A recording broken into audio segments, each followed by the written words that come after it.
You do a load of whites, and you pull them out, and they are not white.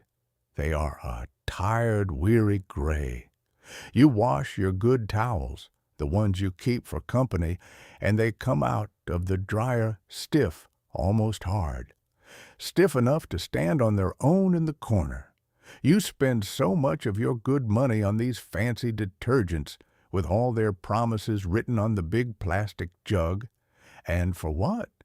For clothes that feel rough against the skin and look older than they are. They sell you smells, too.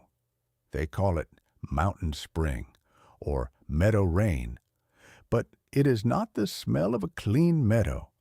It is a sharp, chemical perfume that shouts at you from across the room. It is a smell that tries to cover up the fact that the clothes are not truly clean deep down in the fibers. There is a reason your towels feel like cardboard, and the big companies are not going to tell you why. The English world has made a simple chore very complicated and very expensive. You go to the store, and there is a whole wall of brightly colored bottles, a rainbow of promises, a jug of this blue liquid to wash, a bottle of that white one to soften, a box of another powder to make things white again. Each one costs money. Each one is full of long, complicated words we cannot even pronounce. And you carry all these heavy jugs home, and you pour and measure, and still the clothes are not quite right. They wear out faster, the colors fade. It is a lot of trouble and a lot of expense for a job that is never truly done well. Our way was simpler, for it had to be. We needed clean clothes for work and for church, clean sheets for the bed, and clean towels for the kitchen. But we did not have money to throw away on foolishness. My mother, Sarah, she knew that clean is not a smell you buy in a bottle. Clean is what is left when all the dirt is gone. That is all. It does not need a perfume. Clean has the simple, honest smell of cotton, dried in the sun and the wind. It is a quiet smell. Now, this is not some new trick I have invented. It is an old, frugal habit, a piece of common sense that has been misplaced. Before the big chemical companies started selling all those liquids in the 1950s, every household, nearly, knew how to make its own laundry soap. It was a simple skill, taught from mother to daughter. You could find the making of it in every home economics book and every farmer's almanac. It was just what was done. But as people got busier and the stores got bigger, this plain knowledge was pushed aside. It was too cheap, you see. There was no business in it. A company cannot make much money selling a bar of soap and a few simple powders that last for months. They needed you to come back every week for another heavy, expensive plastic jug. And so, the old way was quietly forgotten. But the knowledge is not gone. It is just sleeping. I will show you how my mother got her towels soft enough to dry a baby's skin, and it cost her almost nothing. And I will show you how to wake that knowledge up. I remember my mother, Sarah, in her summer kitchen in Lancaster County. It must have been 1952, so I was just a small boy, maybe 8 years old. She had this old wooden-handled box grater, the kind with 4 sides for different cuts. The wood on the handle was worn smooth and dark from her hands and my grandmother's hands before her. She would take a bar of Fels-Naptha soap. It had a sharp, clean smell, not like perfume, but like work and purpose. And she would grate it down into a pile of fine, pale yellow shavings. It was a simple job, a quiet job. The sound of the hard soap against the tin plate grater was a steady, rhythmic sound in that quiet kitchen, a sound that meant clean clothes were coming. She'd grate the whole bar, right down to a little nub she'd saved for washing hands at the pump. And that pile of soap shavings in her big wooden bowl, That was the beginning of clean clothes for our whole family for the month ahead. My father's work pants, my own rough and tumble clothes, the Sunday whites for church, all of it came clean from that simple bowl of shavings mixed with a few other things from the general store. It was a chore, yes, but it was a good chore. It was the feeling of providing, of making what was needed from what we had. Now, there is real science in this old way, even if my mother only knew it as what worked. She didn't have a book of chemistry. She had the knowledge passed down from her own mother, and that was enough. But today, the big universities have what they call extension offices, and they write papers on these very things. They use fancy words for it, but the truth they tell is the same truth my mother knew in her hands. They will tell you plainly about the ingredients she used. They explain how sodium carbonate, that is just washing soda, a simple salt, softens hard water. Our well water in Lancaster was full of minerals, what you call hard water. And when water is hard, soap doesn't want to lather. It fights the water instead of cleaning the clothes.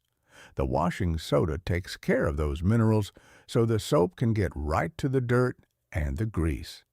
And they will tell you about sodium borate, what we have always called borax. It is a mineral from the earth dug out of the ground in great dry lake beds. My mother knew it as the thing that kept the whites from turning gray and the dish towels from smelling sour. The university folks will tell you it helps to whiten and lift stains and deodorize. It is not a harsh, fuming bleach. It is a gentle mineral, and it gives the soap a helping hand. This is not folk magic. This is the plain chemistry our grandparents understood from practice. They saw what worked, and they kept doing it. These were not strange or special things. For 100 years, any general store or hardware store had a sack of washing soda and a box of borax on the shelf, right next to the salt and the flour. It was as common as bread. It was only after the war, in the 50s and 60s, that the big companies with their city ways started telling everyone that this plain knowledge wasn't good enough anymore. But they were wrong.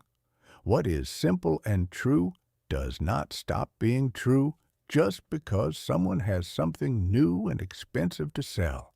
And here is the thing to understand. There is no magic in clean clothes, just simple kitchen sense.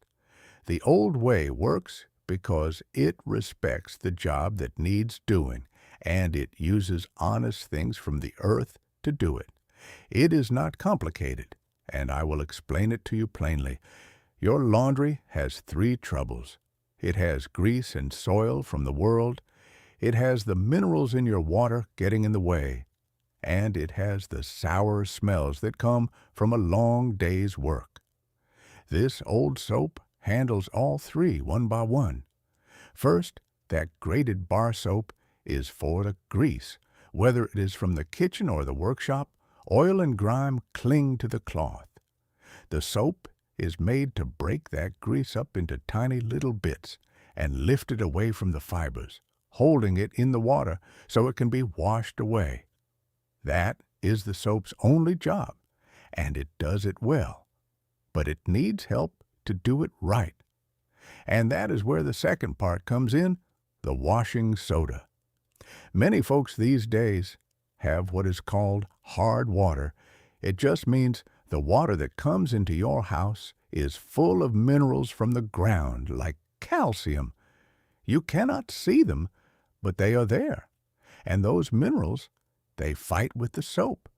They stop it from doing its work of lifting the grease. The washing soda, well, it softens the water.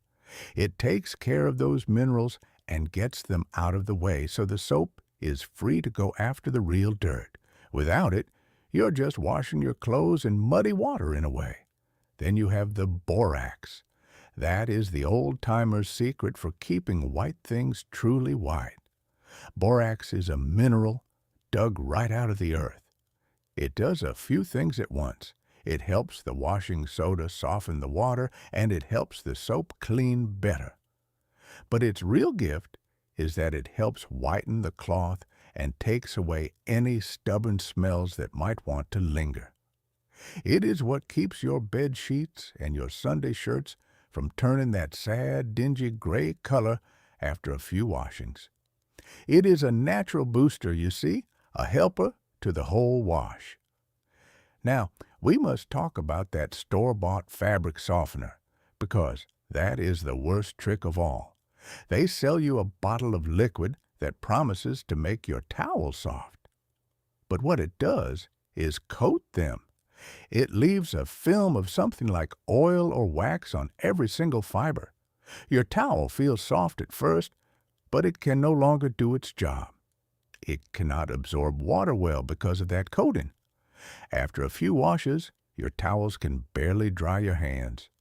We use plain white vinegar in the rinse. A little half cup is all it takes. The vinegar does the opposite of the store-bought stuff. It does not add a coating, it removes what is left behind. That sharp smell of the vinegar, and don't you worry, the smell washes away completely. It cuts through any last little bit of soap residue and strips it clean away. It leaves the cotton fibers bare and thirsty, just as they ought to be. That is true softness. It is the feeling of clean cloth, not the feeling of a chemical film. So this is all you will need. 1 bar of a plain soap. A good Fels-Naptha bar has a clean, strong smell to it, or a simple bar of ivory will do just as well. You will need a box of washing soda, and you will need a box of borax.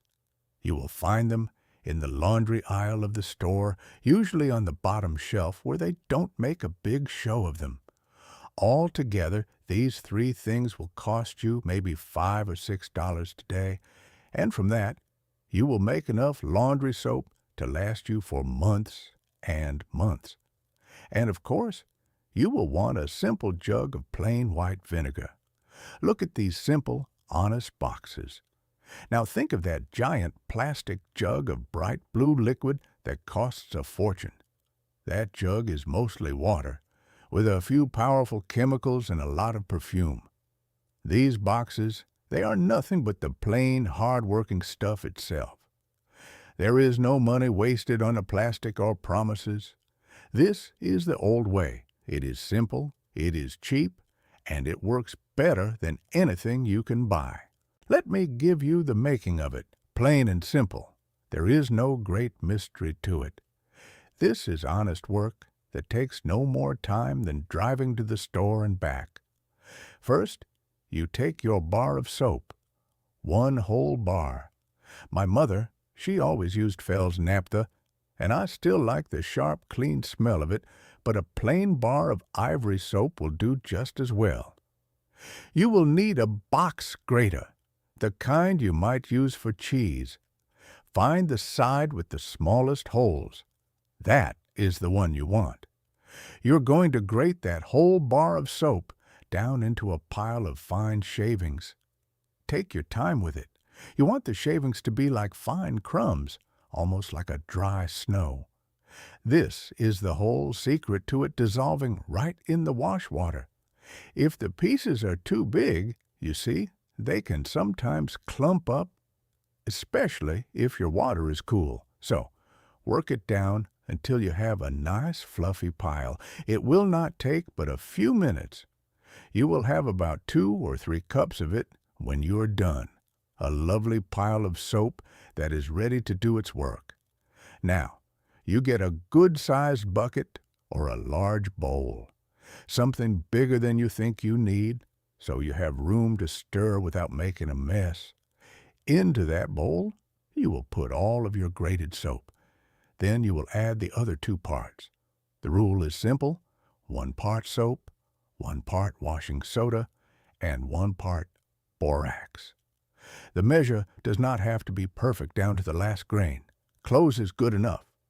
So, If you look at your pile of soap shavings and it looks to be about 2 cups, then you will measure out 2 cups of washing soda and put that in. And then you will measure 2 cups of borax and add that right in on top. You take a long spoon, I use an old wooden one, and you begin to stir. Do it gently at first, folding everything together. You will see the yellow soap shavings, the fine powder of the washing soda, and the slightly more crystalline borax all start to mix. You keep stirring until it is all one color, a pale, uniform white, and you cannot tell one from the other. And that is all there is to it. Right there in that bowl is your laundry soap, honest, simple, and ready. You should store it in a container with a tight lid to keep the dampness out. An old tin or a big glass jar works fine. My mother kept hers in a stoneware crock with a wooden lid by the wash boiler. Now, for the using of it, this is where the savings come in.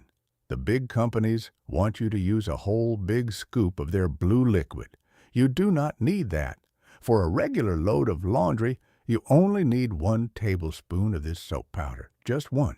For a very large load, or if you have my son's work clothes full of grease and field dirt, you might use 2 tablespoons. But never more than that. You put it right into the drum of the washing machine before you put the clothes in. Just sprinkle it in the bottom. And for the softening, you take your plain white vinegar. When you start the wash, you pour about a half cup of it into that little compartment in your machine where the store-bought softener is supposed to go. The machine will know what to do. It will add it during the rinse cycle, and that vinegar will wash away every last trace of soap, leaving your clothes softer than any bottle of chemicals ever could. And do not you worry about the smell. The vinegar scent disappears completely when it dries, I promise you. All that is left behind is the clean, simple smell of clean cloth. That is the whole method. It is a quiet job for a Saturday morning, and it will keep your family in clean clothes for many weeks to come. Now, where you put it is everything, so listen close.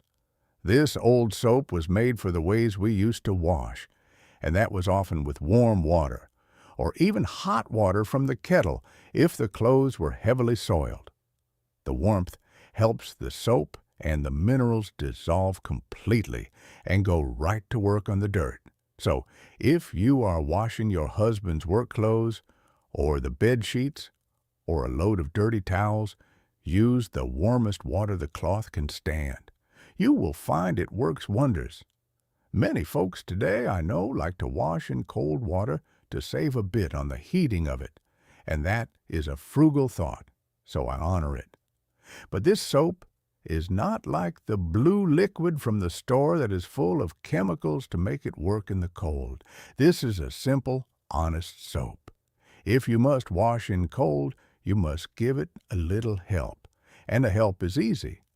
Take your 1 or 2 spoonfuls of the powder and put it in a glass jar.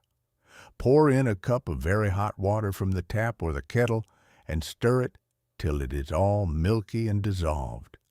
Then you pour that liquid into your wash drum. This way, you know the soap is ready to clean and will not leave any little clumps behind. It is a small step, and it makes all the difference. This soap is for all your family's clothes, your aprons, your shirts, the heavy quilts. For the very fine things, the delicate lace or the woolens, I would still wash them by hand in the sink with just a pinch of the grated soap, just as my mother did.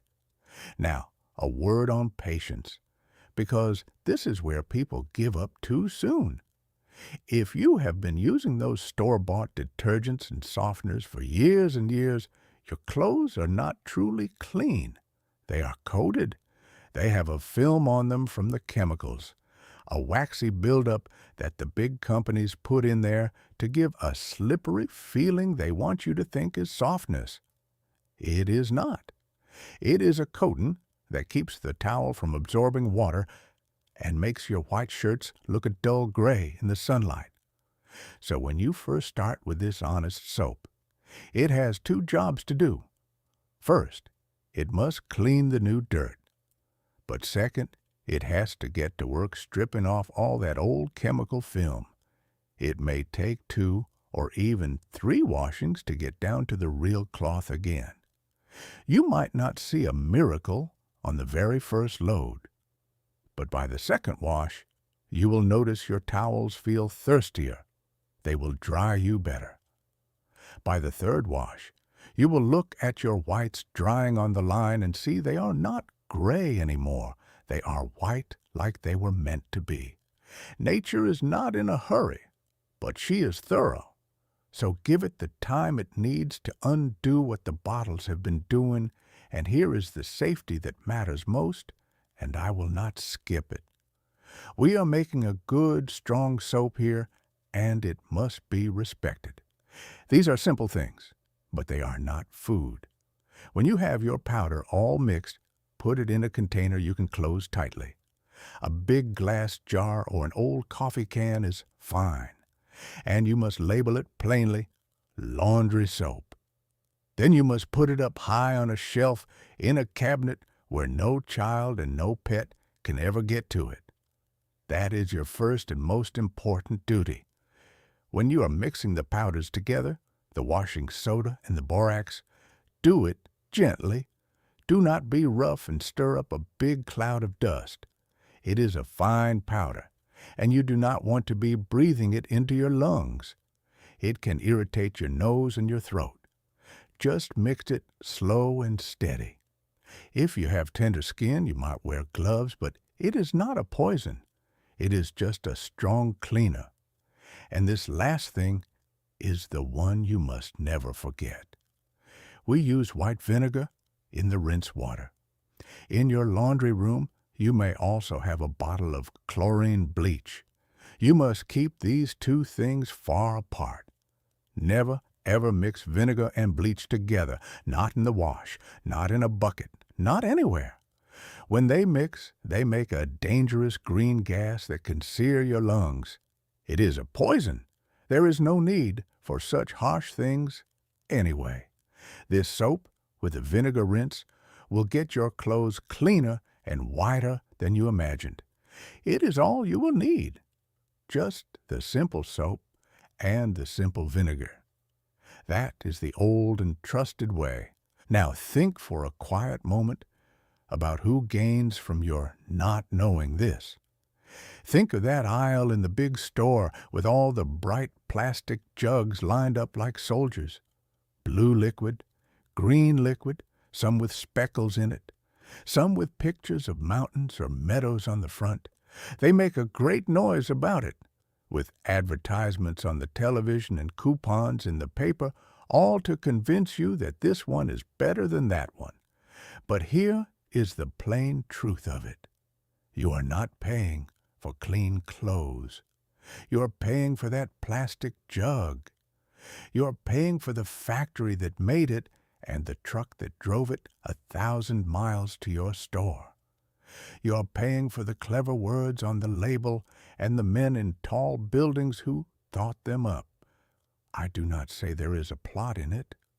A whole business just grew up around a job a few cents had always done.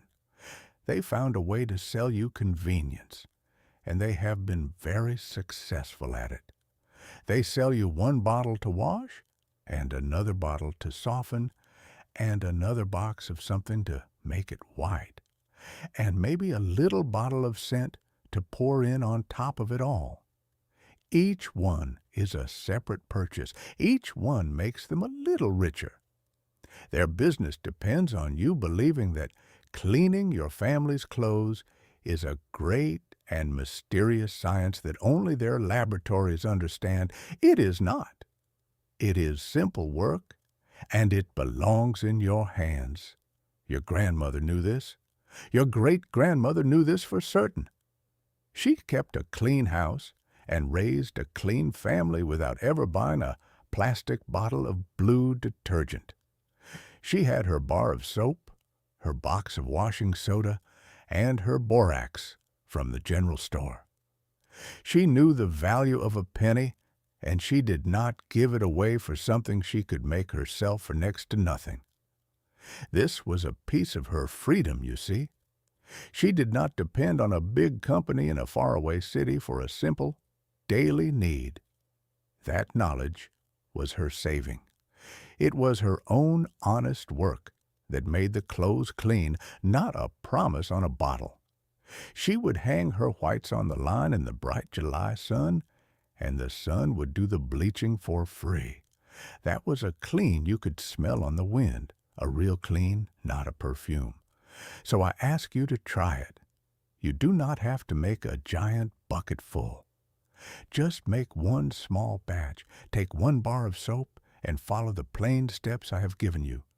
Then, take the thing in your house that suffers the most from the store-bought ways, your bath towels.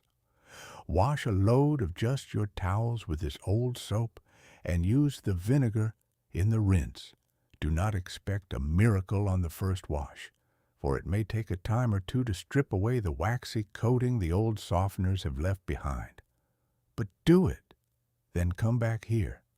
Come back and tell me what you found. Tell me if your towels are not softer. Tell me if they do not seem to drink the water better when you are drying yourself. Tell me if your whites do not look cleaner in the sun. Leave a comment below and let me know how it went for you. And tell me your county and what year your house was built. For an old house deserves the old ways, and the old troubles have the old answers. Next time, we will talk about the simple way to keep mice out of the pantry without a single trap or poison. It is another old way that works better than you might think. Stay frugal, stay free,